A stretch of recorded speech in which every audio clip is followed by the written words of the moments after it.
Hi ma'am, I am John S. Bagsal. This is my project proposal. So the title is Research Proposal on Drug Abuse and Addiction. The project proponent and implementation, me and only me, because I have no group ma'am, so I do it individually. So the topic that we discuss today is introduction, source review, a plan collect information, an overview of challenge, methodology, conclusion, and worksite. Introduction. The harmful and illegal use of drug poses a major global warming to exist generation and other generation to come. The use of illegal drugs is a developing issue that affects different communities each and every day. To eradicate the problem faced by these drugs, people need to join hard and effectively against the use of illegal drugs. The society should also create awareness about the consequence of drug abuse and addiction. All parts and domestic and international communities need to indicate strength to curb the drug abuse using and effect to lead the world into a healthier situation. With the help of essential statistic in fact that I will gather from extensive source, I concluded that the drug addiction should be recognized a disease. In addition, the existing of staggering number of addicted people in the society who have or no access to medical shows how the issue is a big problem to the society. This habitual use of harmful drugs is a source of various social and health problems related with addiction. The user of this drug is so much obsessive in scenes that friends, family, work, exercise, and love comes in the second place. Source review. The source used to carry out the research about the drug abuse and addiction involved one primary source and three secondary sources.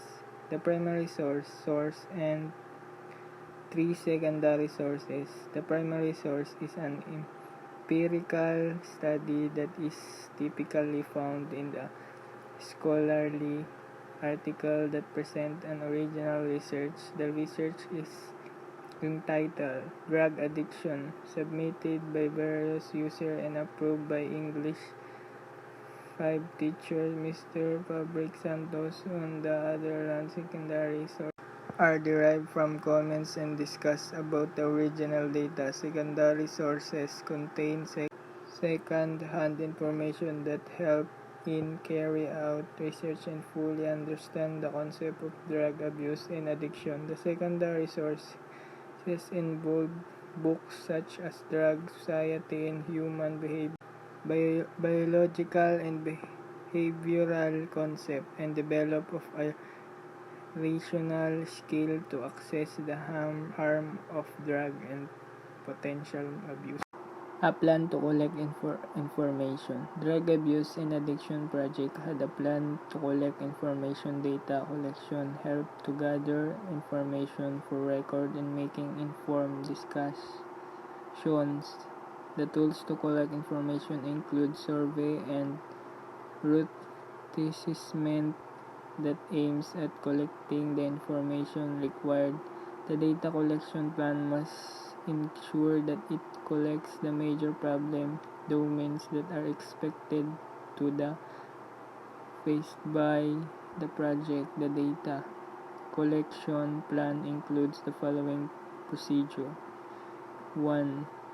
The pre-collection activities states about the goals, target data, and the vision. 2.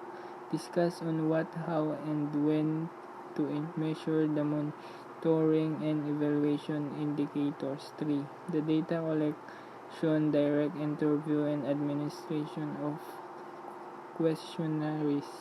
4. Conduct a census of data survey to gather information about the project. 5. Collection of the baseline data on drug and substance abuse. 6. Engage the drug addicts, screen them and defeat the occurring disorders.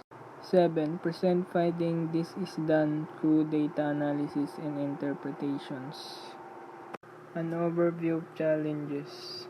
The data gathering for interpretation to information poses a lot of threats. The drug and addiction research exposes one to a number of challenges. They include methodology problems, technical complication, ethical standards, social context, and lack of personal security. It is important for a researcher review on challenges that may interfere with the procedures and activities of the project. Methodology and conclusion. Methodology problems are the theories and the epistemological issues that after or collect information that is not required. Technological problems are those that arise from the tools and the system that are used by the researcher. Drug abuse and addiction project was faced by the ethical from the section of individuals that participated in the project section of individuals that participated in the project. The social context includes social potential and economic environment that is present at the area where the research was being concluded. Lack of personal security is a major issue that was experienced when collecting the information. Exposed to some environments and people it's hostile, and some prefer to avoid being part of the part that is interviewed.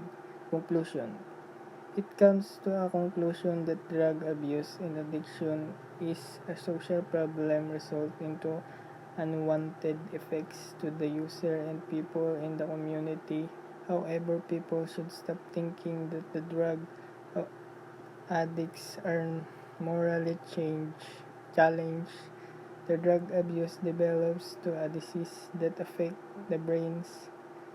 Thus, stopping a drug addiction is not just an easy task, and it is not a matter of willpower. Since drug abuse can be treated, all members of the society should join hands in helping the victims to recover, then also come with a way to mitigate the problem of drug abuse and addiction. And lastly, work site.